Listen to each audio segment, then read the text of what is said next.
पिछली कड़ी में हमने चर्चा की थी कि अकबर ने ख्वाजा फूल मलिक को सल्तनत का कर वसूली मंत्री बना दिया तथा खान खाना मुनीम खां के वापस लौट आने के बाद उसे प्रधानमंत्री के पद पर बहाल कर दिया।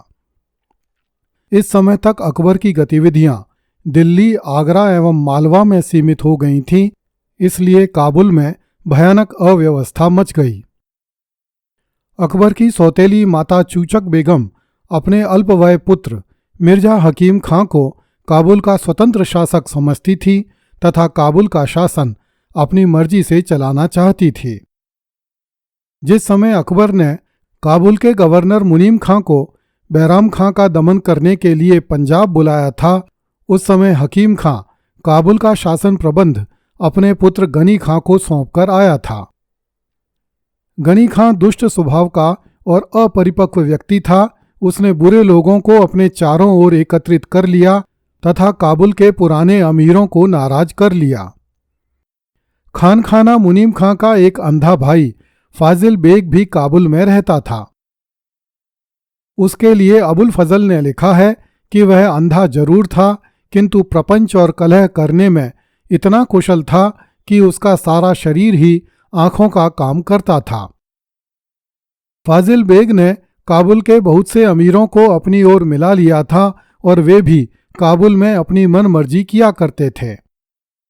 इस प्रकार काबुल में 3 समूह बन गए थे, जिनमें से पहला समूह गनी खां का, दूसरा चूचक बेगम का और तीसरा फाजिल बेग का था। ये तीनों समूह आपस में एक दूसरे के शत्रु थे।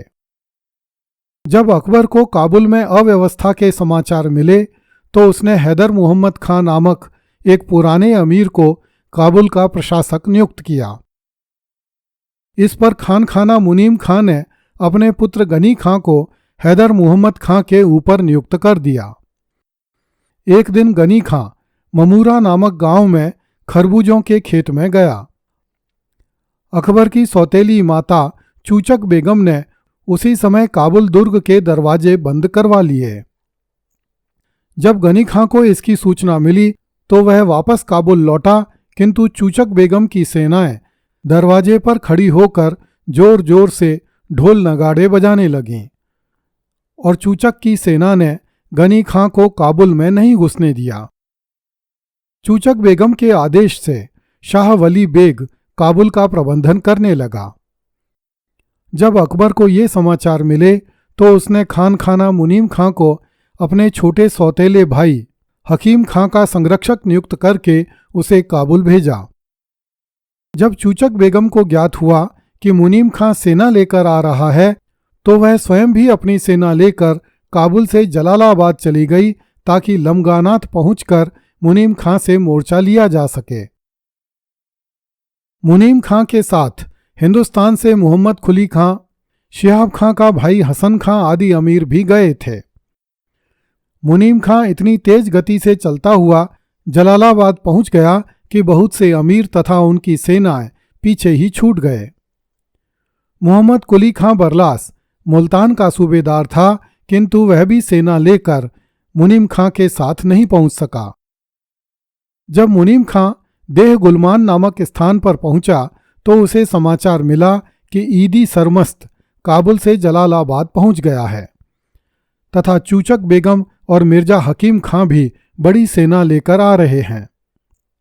मुनीम खां ने जबरवर्दी बेग नामक एक अमीर को मिर्जा हकीम खां के पास भेजा ताकि बिना युद्ध किए ही शांति स्थापित हो जाए, किंतु चूचक बेगम एवं मिर्जा हकीम अकबर के साथ किसी तरह की संधि नहीं करना चाहते थे।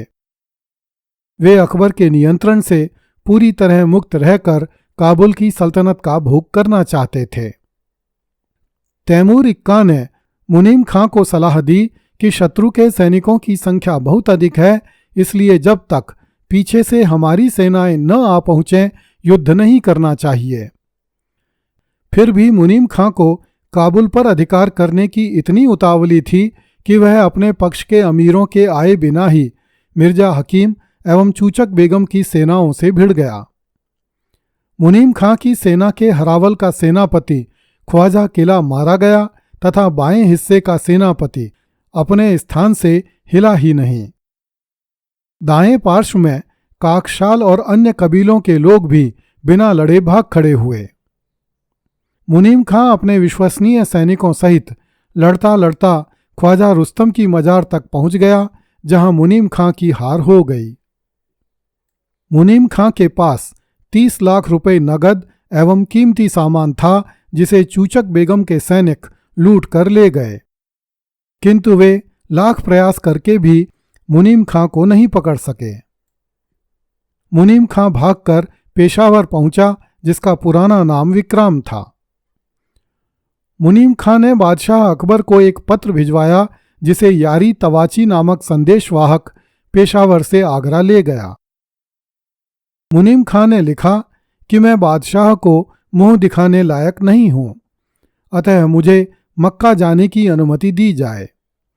वहां जाकर मैं अपने अपराधों के धब्बों को धोऊंगा तथा फिर से दरबार में उपस्थित होऊंगा।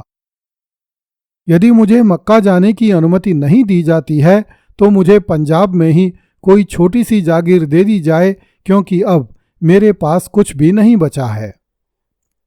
खानखाना मुनीम खां को आशा थी कि बादशाह उसे मक्का जाने की अनुमति प्रदान कर देगा, इसलिए वह पेशावर से सिंधु नदी पार करके गख्खरों के प्रदेश में आ गया।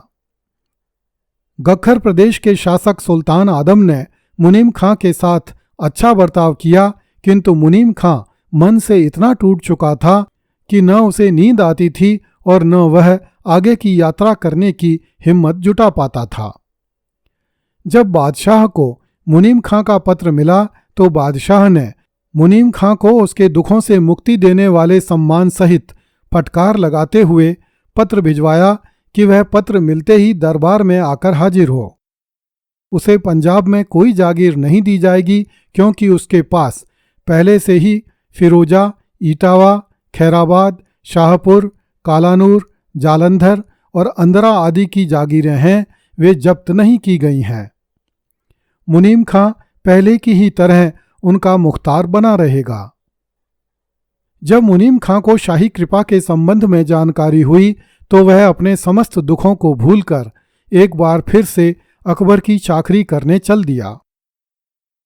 जब मुनीम खां बादशाह के समक्ष प्रस्तुत हुआ तो बादशाह ने मुनीम खां पर भरोसा व्यक्त करते हुए उसका बड़ा आदर किया।